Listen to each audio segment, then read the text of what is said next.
A worrying trend in Angola is raising concerns about the country's economy. Since João Lourenço took over the presidency in September 2017, the country's net foreign exchange reserves have fallen by 32%, from about $15 billion to about $10 billion today.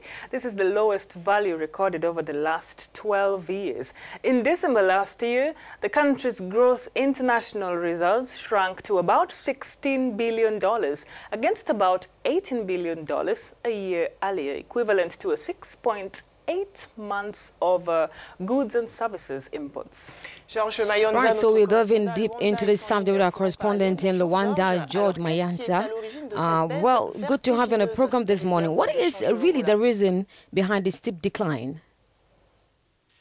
D'abord, il fallait signaler que l'Angola est l'un des grands producteurs de pétrole dans le First of all, it should be pointed out that Angola is one of the major oil producers on the African continent, and therefore its economy is based on these raw materials.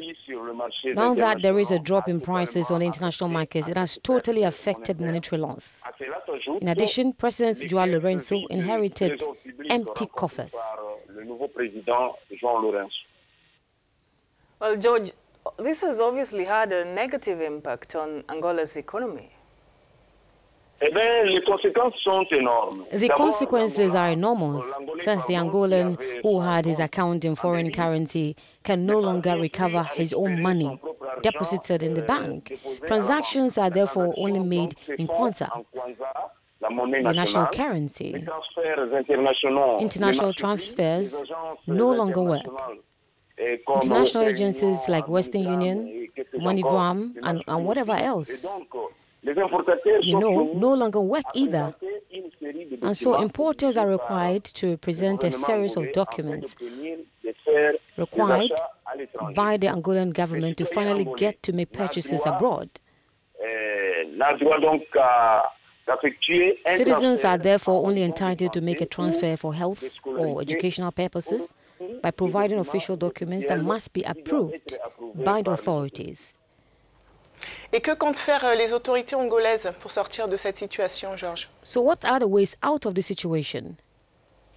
Eh bien, pour sortir de cette épreuve, en tout cas, les experts estiment que... To get out of this ordeal, experts believe that although João Lourenço has implemented the macroeconomic stabilization program approved last year, it has raised some expectations, but the results of this program have not yet